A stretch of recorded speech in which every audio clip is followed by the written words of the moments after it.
So in this mini lecture, I'm going to focus in on the pituitary gland specifically, taking a closer look at the differences between the anterior and the posterior pituitary.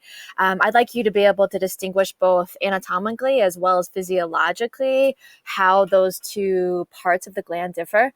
And then when we look at the hormones that are secreted from those glands, I want you to bear in mind the target organs. And I've got a way of studying that I'll show you at the end of this. But these are the key learning objectives for this lesson. So the pituitary gland sits just inferior to the hypothalamus. So here's the pituitary gland. Sorry, a grainy image here. But whereas the posterior pituitary is mainly neural in nature, it's actually descended from the hypothalamus. The anterior pituitary is going to be mainly glandular in nature. So it's considered a true endocrine gland, and for that matter, the master endocrine gland. And I think as we get into all the hormones it secretes, you'll see why many of those hormones are going to then regulate the activity of other endocrine glands. So they're said to be tropic hormones that are released from the anterior pituitary. Let me show you just a quick histology image. So this is 40 times magnification, and a clear distinction between the posterior and the anterior pituitary is that because there are axons running through the posterior pituitary, because it really is neural tissue that has dropped down from the hypothalamus, it's going to appear much lighter. You're going to see a lot of white matter running through this region as opposed in contrast to the anterior pituitary. So what you're seeing here, so because the posterior pituitary, and that's where I'm going to start, is neural, and it's not a true endocrine gland, what that really means is that it can't make its own hormones. And that's a critical distinction between those two. So since it can't make its own hormones, it's got to receive them upstream. And so what you're actually going to see is the hypothalamus is going to make the two hormones released from the posterior pituitary. And so we're going to see that it's oxytocin and ADH. ADH is the same as vasopressin if you're more familiar with that term. But again, in both cases, they are made upstream in these nuclei of the hypothalamus. And then axons come through the infundibulum, this connecting stalk between the pituitary and the hypothalamus. So it's axons connecting the posterior side. And then these axon terminals, when these axons fire action potentials, you're going to see that oxytocin and ADH that are stored there can then be released. And at that point, they'll then enter a portal system in the blood. I'll look at oxytocin first. So oxytocin, some key functions here of this hormone. So during the third trimester of pregnancy, you're going to see upregulation of oxytocin receptors. And so oxytocin is going to stimulate the smooth muscle contractions in the myometrium during delivery. Another critical function is that it's a trigger for milk ejection. So when an infant nurses, it's actually the release of the oxytocin from the posterior pituitary that allows for that milk to be released. We're going to see that prolactin hormone coming from the anterior pituitary is responsible for the production of milk, but oxytocin is really critical for the milk ejection. The connection here with affection and arousal as well. So we see that oxytocin levels increase in both males and females during orgasm. We see that they're linked to affectionate behavior. In fact, perfume manufacturers have tried to capitalize on this. So you see some perfumes that have been made. This one made me laugh, but it's an oxytocin spray with pheromones in it. So sometimes women have difficulties getting this letdown reflex, stimulating the milk ejection when they're nursing, and they don't have that same sort of sense of connectivity. And it's because oxytocin is more difficult to be released when a female is connected to a machine as opposed to holding their precious infant. Another really cool thing about oxytocin is research has shown that oxytocin actually decreases cortisol levels linked to stress.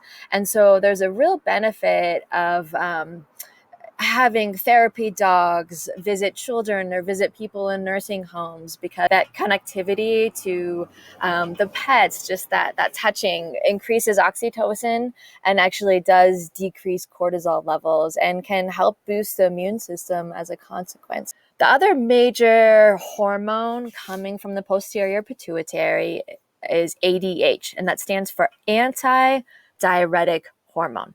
So if somebody takes a diuretic, you probably are familiar with that, that actually increases the quantity of urine that's released from the body. And so this is an anti-diuretic. So what it's going to do is it's going to allow the body to retain more water. So just one example here that you may see that we've all experienced, if you were to exercise or to be outside on a hot day, as you sweat, you're losing predominantly blood plasma. You're predominantly losing water. And so the concentration, the osmolality of your blood increases. You have chemoreceptors, so it's a negative feedback loop. You have chemoreceptors that will pick up on that increased osmolality, the increased concentration of saltiness in your blood as you've lost water. That sends a signal to the hypothalamus, which then tells the posterior pituitary that, hey, you need to release some ADH to ensure that this person's hydration levels are maintained. So ADH then acts on the kidneys, and it acts specifically on the nephrons in the kidneys. We'll look more at that later, but for the time being, it allows for more water to be retained rather than excreted in the body. So I have this picture here of alcohol of various types, because alcohol actually suppresses ADH release. So some individuals experience increased urination when they've been drinking, and one of the biggest reasons for a hangover is simply because of dehydration. So shifting now to the anterior pituitary. So again, this is considered to be the master gland of the body, in part because it releases so many hormones, and we'll look at all 6 of these. But I want to show this picture because I think it's important to appreciate that the anterior pituitary is ultimately controlled by the hypothalamus. So hypothalamic neurons are synthesizing all of these. So for example, this is growth hormone releasing hormone. This is growth hormone inhibiting hormone. And so what these do, as the names imply, they actually either stimulate or inhibit the release of growth hormone. See that all of these different hormones will have an influence on the anterior pituitary and its downstream release of its own hormones. Another contrast between the anterior and posterior is if you look in this infundibulum, whereas there are axons running on the posterior side, you have a portal system on the anterior side, right? It's blood that's carrying hormones to act on the anterior pituitary. So first one I want to look at is growth hormone. So the functionality that we all have the most familiarity with is that it is an anabolic hormone. So it builds tissues. It acts on bones, it acts on muscles, it acts on many different tissues of the body. One that's less obvious that people are often unaware of is the metabolic effects of growth hormone. So it's thought to mobilize fat. It's known to mobilize fat and break down glycogen. So when glycogen is broken down, you get glucose released, and so you have increased glucose in the bloodstream. And so because of that, it's said that growth hormone has an anti-insulin effect. So if insulin takes glucose in the bloodstream and allows it to be brought into cells, and as a result lowering blood glucose, then you can see why growth hormone has the opposite effect, working to increase blood glucose. What you're seeing here is Robert Wadlow. He grew to be 8 feet, 11 inches tall. He's pictured here next to his father. And it was determined that he had a tumor on his pituitary that was triggering increased release of growth hormone. Thyroid stimulating hormone, it stimulates the thyroid. So this is one of those tropic hormones. So just as the name implies, it's released from the anterior pituitary, acts on the thyroid, and it triggers the thyroid to then secrete T3 and T4. Adrenocorticotropic hormone. So adrenal, so it's acting on the adrenal gland.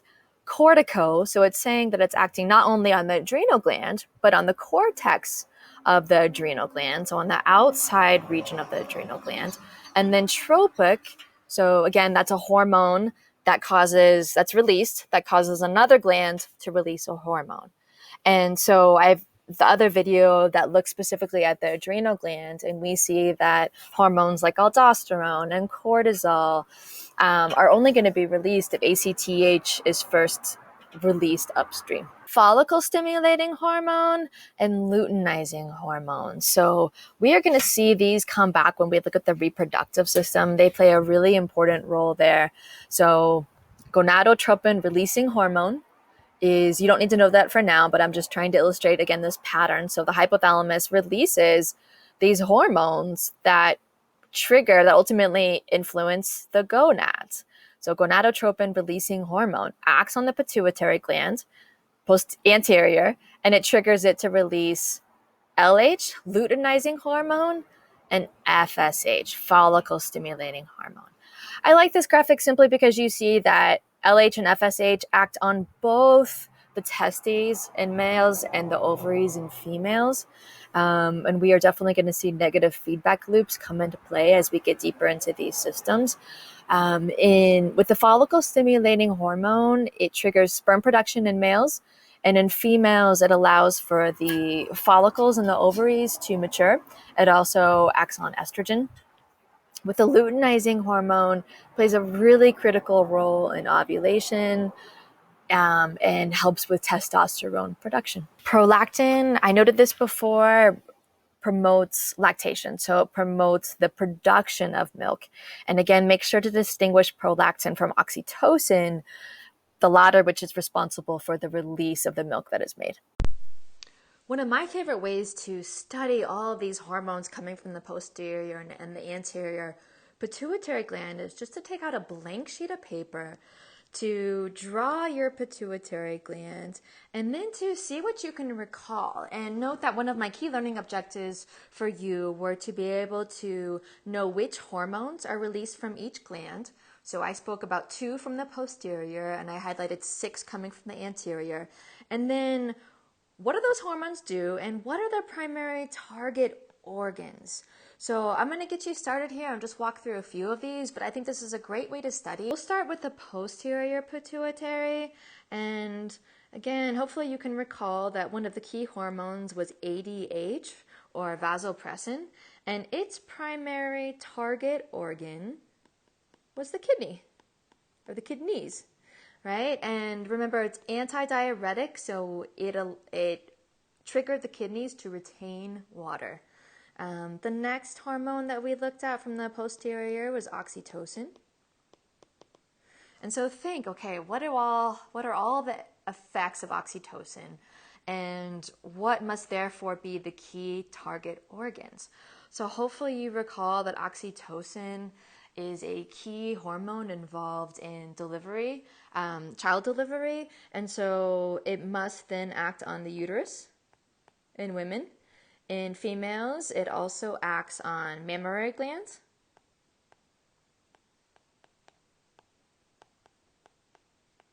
And, I didn't really delve in too deeply in males. I did note that oxytocin levels peak during orgasm in both males and females. And what actually happens is oxytocin is going to act on the vas deferens in males.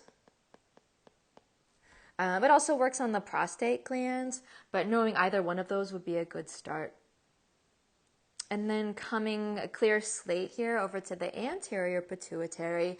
I'm not going to go through all 6 here. I don't want to be redundant, but just again, as a study tool, see how many you can recall without looking at your notes. So for example, let's see, we saw ACTH, so adrenocorticotropic hormone. And that is one of those tropic hormones that then acts on the adrenal gland, specifically on the cortex of the adrenal gland. Another key one that we looked at was growth hormone, GH, and that has numerous target organs in the body. So notably bones, muscles, but many other tissues, particularly when you consider the metabolic effects of growth hormone. Another one that I'll put up here before I close out is a thyroid stimulating hormone, right? And that's going to act on the thyroid glands. And we'll see that as a result, you then get thyroid gland releasing T3 and T4. But again, a nice study tool, a good model to help keep track of all these hormones, where they're released, and what their target organs are.